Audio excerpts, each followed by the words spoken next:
The millionaire kicked the bathroom door open and froze before the scene in the gold-plated bathtub.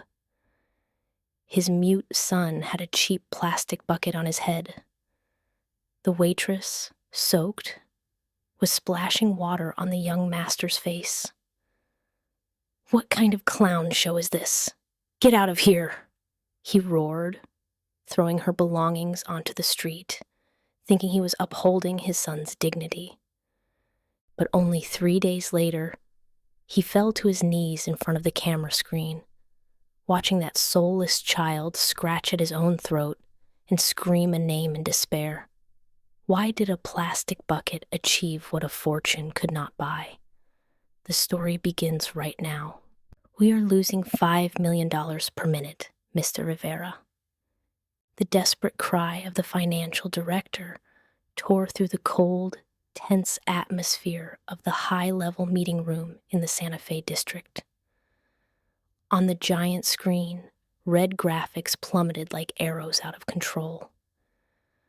Around the mahogany table, old and powerful faces were pale, sweating bitterly, but Alejandro Rivera, the tech millionaire, heard nothing. The 45-year-old man, dressed in a black suit tailored to match a fortune, remained motionless at the head of the table. He did not look at the plummeting graphics. He did not look at his partners trapped in panic. His eyes were glued to the screen of the tiny phone in his hand. There was another world there, a chillingly silent world. The camera was transmitting live from the dining room of the Rivera mansion. Lucas, Alejandro's 10-year-old son, was sunk into a huge wheelchair, thin and pale. His big black eyes stared fixedly into the void, like a soulless porcelain statue. Next to him was Mrs. Marta, the head housekeeper, a corpulent woman with a face marked by bad temper. "Open your mouth." Useless. The furious movement of her lips was evident on the screen, although Alejandro had deactivated the sound. She took a spoonful of steaming pumpkin soup and brought it to Lucas's lips, without waiting, without asking. The boy did not resist, nor did he cooperate. His lips remained sealed, the soup spilled. The hot, yellowish-orange liquid ran down his chin, dripping onto his immaculate and expensive white shirt. Mrs. Marta stopped for a moment, then threw the spoon into the bowl. Clack! She pulled out a napkin and wiped him roughly, but quickly, as if what she needed to erase was not a stain, but a nuisance. Lucas's head leaned to one side. His thin body silently leaned against the backrest of the wheelchair. Alejandro's heart shrank. A chill ran down his spine. She took a second spoonful, this time fuller, without forcing, without shouting. She just left the spoon suspended in front of the boy's mouth, her voice cold. "Swallow." Lucas remained silent.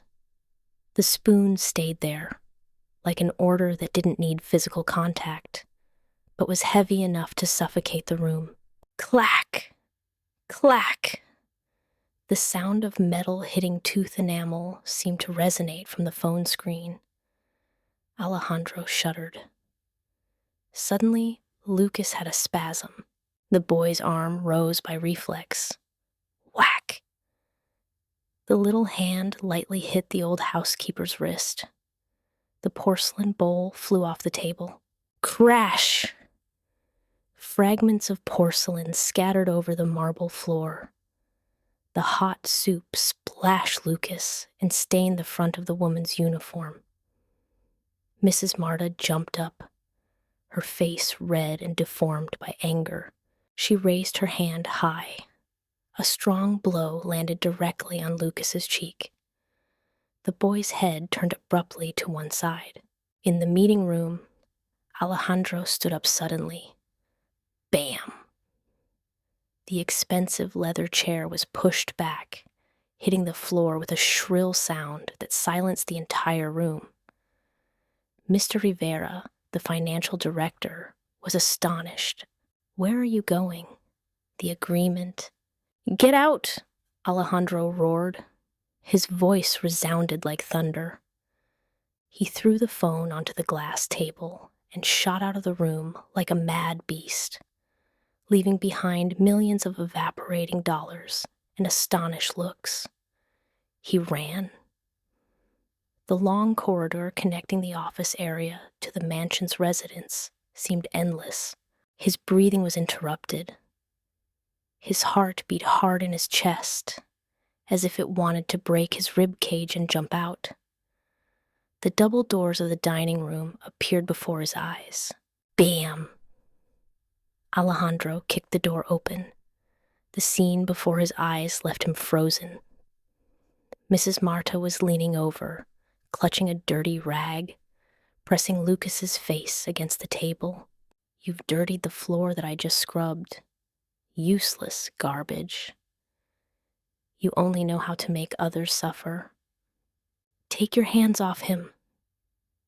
Alejandro's scream made her jump. She turned around, her face pale when she saw Alejandro standing at the door, his eyes burning with hatred. "Yes, sir," she muttered, retreating and tripping over the leg of a chair. The young master. Yes, he behaved badly."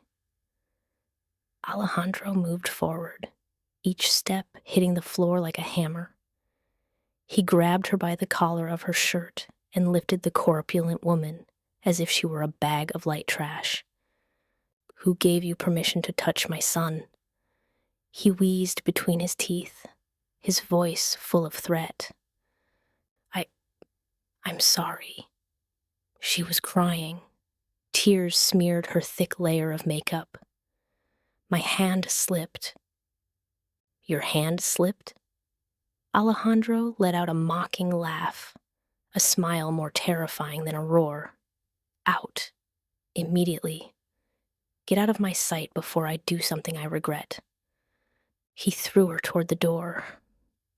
She collapsed, got up in a hurry, and without daring to look back, ran out of the room as if the devil were chasing her.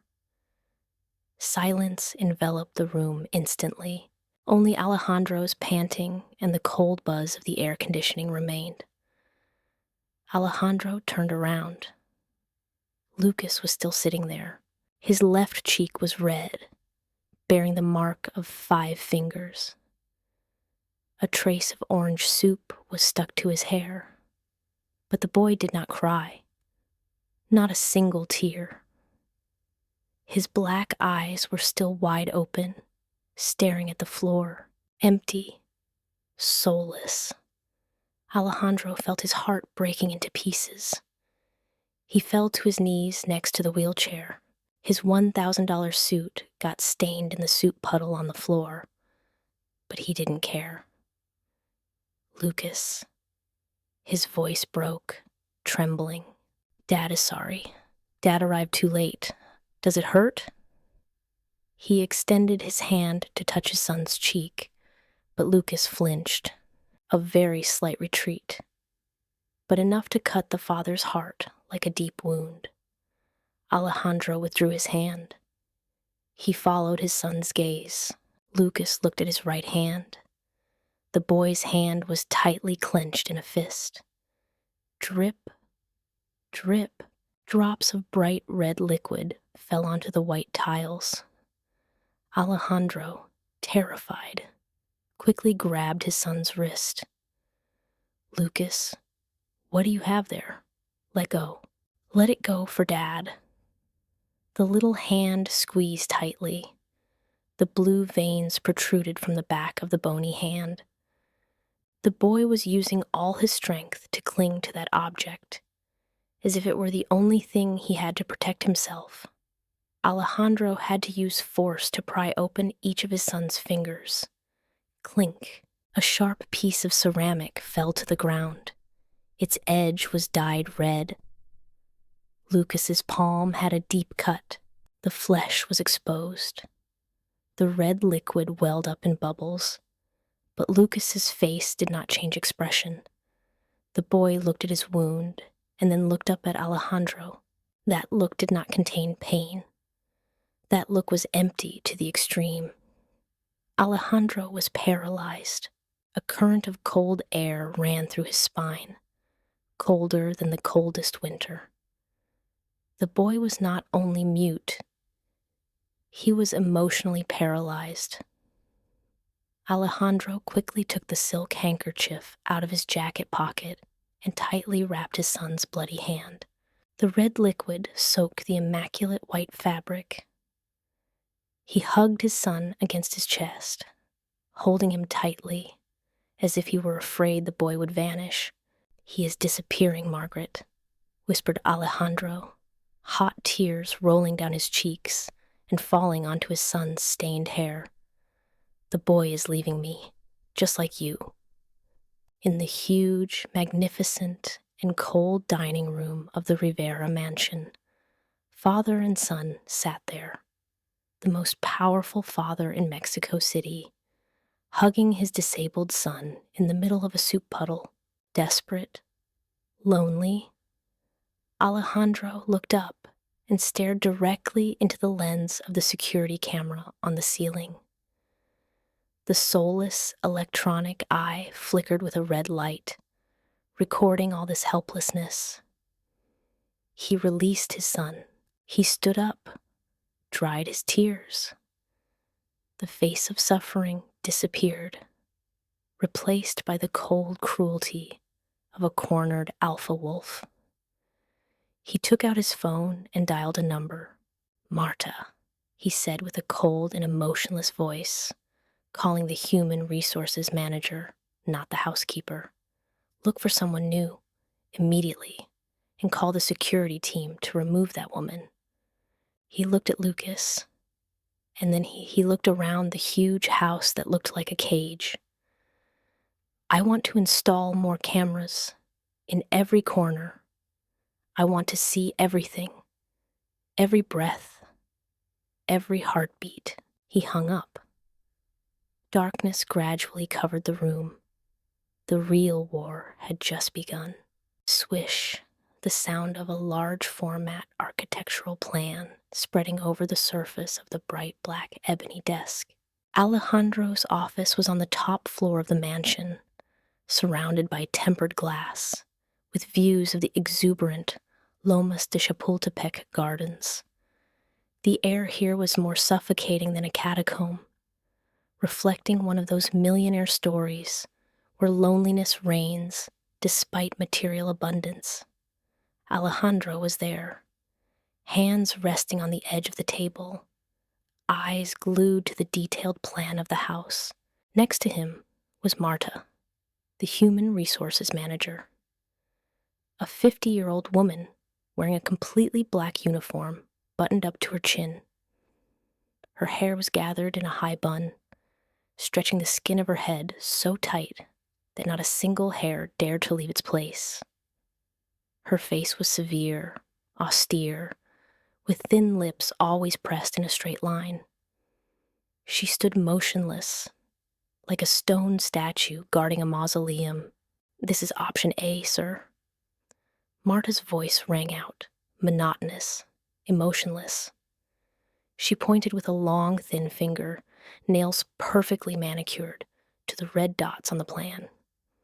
"Hallway camera, living room camera, main dressing room camera, kitchen and garden area camera. In total, 16 magic eyes. They cover 90% of the common space." Alejandro closed his eyes.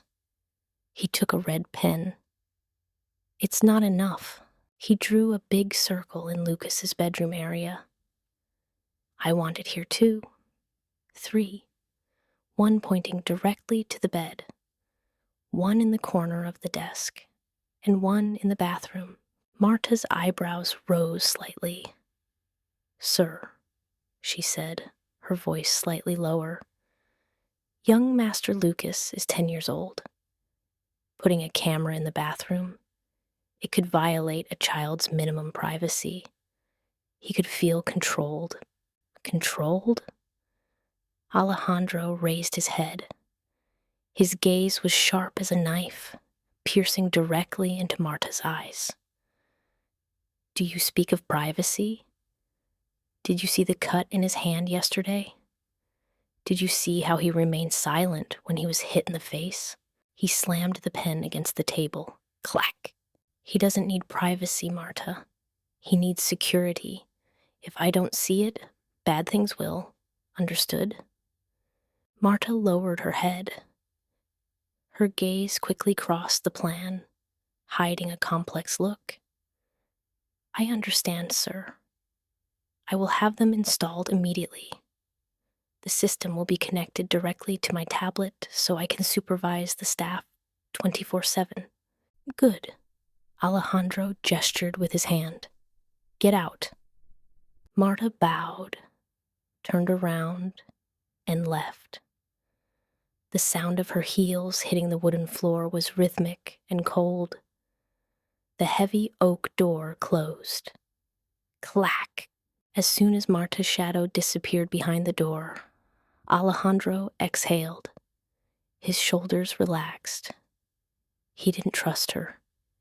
He didn't trust anyone. Alejandro went to the huge bookshelf that reached the ceiling. He pulled out a thick book, padded in brown leather. He heard a little click. The shelf slid to one side, revealing a safe embedded in the wall. He turned the combination. There was no money inside. There was no gold. Only another plan. System B.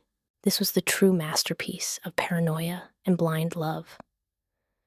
Alejandro spread this plan over the previous one. Blue dots everywhere. Microscopic cameras the size of a pinhead. Hidden in the glass eye of the teddy bear in Lucas's bed. Hidden in the spines of the books on the shelf. Hidden under the dining table. Hidden in the crystal chandelier. These eyes did not connect to Marta's computer. They only had a single transmission line. Alejandro's secret room. Dad will protect you, Alejandro whispered, putting his finger on the location of Lucas's bed on the plan. Even if you hate me, even if the whole world thinks I'm crazy. Night. 2 a.m. The Rivera mansion was submerged in a silent darkness. Outside, the wind whistled through the old eaves, creating strange sounds. But in the small room, located deep in the basement, a blue light was dancing. Alejandro was sitting there. Around him, a wall of screens. 30 bright squares showing every corner of the house. The deserted kitchen, the deep corridor, the main vestibule in silence, and in the center, the largest screen, Lucas's bedroom. The black and white image of the infrared camera was clear. Lucas was sleeping. Or rather, he was lying still. The child's eyes were closed, but his chest rose and fell irregularly. Suddenly, Lucas opened his eyes. His big black eyes opened wide in the darkness, looking directly at the ceiling without blinking. Alejandro held his breath, leaning forward. Lucas moved. He turned his head to the right. On the nightstand, a meter away, there was a bright silver photo frame. In the photo, Alejandro's late wife was smiling radiantly, hugging Lucas when he was a baby. Lucas extended his hand. The bony hand, wrapped in white bandages, trembled as it reached toward the photo, but the little table was too far away. Lucas tried to stretch. He grabbed the edge of the bed, using his strength to drag his weak body inch by inch. No, murmured Alejandro, clinging to the edge of the control console. Don't try too hard, son. Ring the bell to call the nurse. Lucas slipped off the edge of the bed. He tried to reach her. His fingertips were just a few millimeters from the frame. And then, his center of gravity shifted. The wheelchair next to the bed slid a little. Thud. Lucas's whole body fell to the hardwood floor. A heavy fall. Alejandro jumped up, screaming in the soundless room. Lucas! On the screen, Lucas lay face down on the floor, motionless. Alejandro waited. 1 second. 2 seconds. Lucas didn't cry. The boy moved slowly. He didn't try to get up. He didn't try to get back on the bed. He just dragged himself, dragging his legs, atrophied by the cold floor. He dragged himself to the foot of the table. He extended his hand. He grabbed the photo frame. He hugged the frame against his chest, curling up like a shrimp on the frozen floor. And he stayed there still, alone. Alejandro looked at the clock. 2:15 a.m. The nurse on duty didn't show up. The camera in the hall showed the empty corridor. Alejandro grabbed the intercom, about to scream to call Marta, but his finger stopped. He had to wait. He had to see how Marta's perfect system worked. 5 minutes passed. 5 minutes as long as 5 centuries for a father. Alejandro looked at his son, curled on the floor, hugging his mother's photo. The pain in his heart turned into fury. Finally, the door of Lucas's room opened. A young nurse, half asleep, came in. She saw Lucas on the floor. She jumped up and ran to him. She looked around. Then she suddenly picked Lucas up by the armpits. She threw him back onto the bed. She took the photo away and put it back on the table. She covered Lucas with the blanket up to his head. She turned off the light and left. Everything happened in less than a minute. In the control room, Alejandro was shaking. Crash! He hit the keyboard hard. Plastic keys flew everywhere. Damn bastards, he roared, with the roar of a wounded beast trapped in a cage. Marta's system was garbage. The employees were garbage. His money was garbage. Nobody loved his son. Nobody. They only saw him as a piece of meat, a job, a burden in exchange for a salary at the end of the month. Alejandro rested his head on his hand, which was bleeding from the impact against the keyboard. He needed someone different, not an expert, not a high-level nurse, not those with titles hanging on the wall, but hearts cold as ice. He needed someone Lucas wouldn't want to let go of. Someone who could write one of those romantic and warm stories for his son's life. The next morning, he would personally supervise the recruitment. He swore by his wife's soul that he would eliminate all those hypocrites from his house. On the black and white screen, Lucas lay still under the blanket. The child's bandaged hand appeared again, suspended in the air, as if trying to grab an invisible hand. A hand that had never appeared. That morning, the large vestibule of the Rivera mansion, paved entirely with gray Italian marble, became a runway of hypocrisy. The candidates for Lucas's caretaker position were seated in a long row on red velvet upholstered chairs. They were all dressed impeccably, holding thick files, nurses in white uniforms without a single wrinkle, psychological therapists with gold-plated glasses, intellectual and solemn appearances.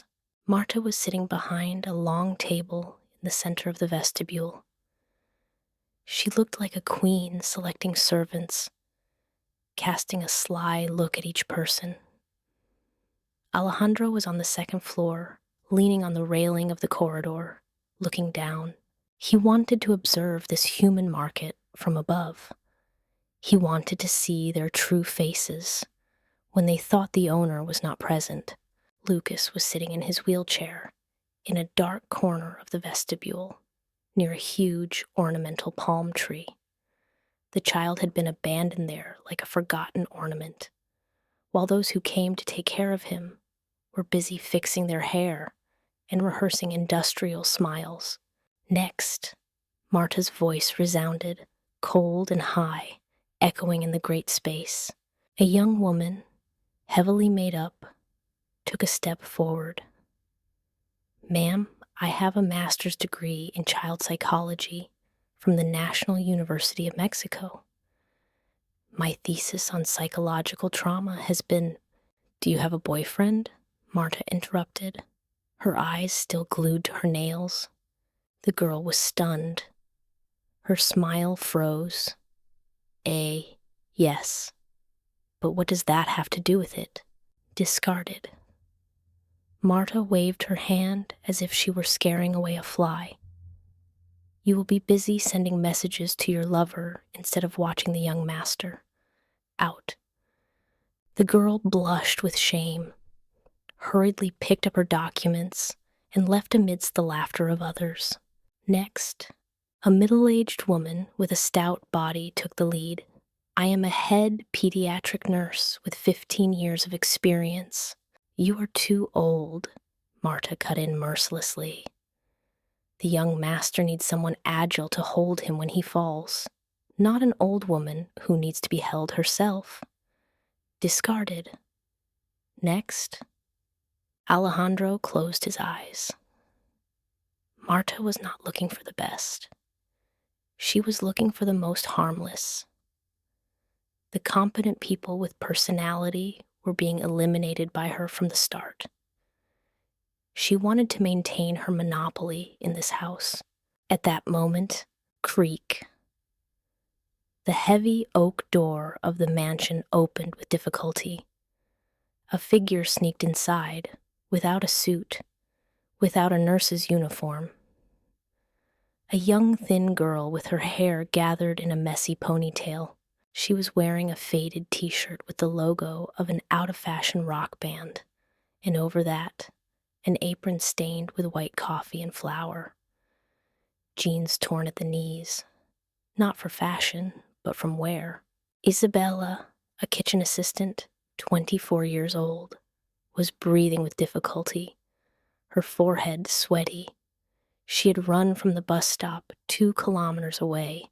Isabela looked at the splendid decor. Her gaze rested on the crystal chandeliers, the bronze statues, and the elegantly dressed crowd looking at her like she was a strange creature. "Excuse me." Isabela spoke, her voice slightly trembling, but strangely clear in the middle of the suffocating atmosphere. "Could you tell me? Where is the entrance to the kitchen? I've come for the interview for the kitchen assistant position." The whole vestibule remained silent. Then sarcastic laughter arose. Marta frowned and stood up. She walked over to stand in front of Isabela. Her tall shadow covered the petite girl, oppressing her. "Kitchen assistant," Marta repeated, her voice full of contempt. She covered her nose theatrically. "This is the main vestibule, you hillbilly. The door for the servants is in the back, next to the trash cans. And with that look, I wouldn't dare hire you to even wash dishes. You have dirtied my floor." Marta pointed at Isabela's old canvas shoes. Traces of mud marked the shiny marble floor like a scar. "Out! Immediately!" Marta shouted. Isabela turned red with shame. She lowered her head and murmured, "Yes."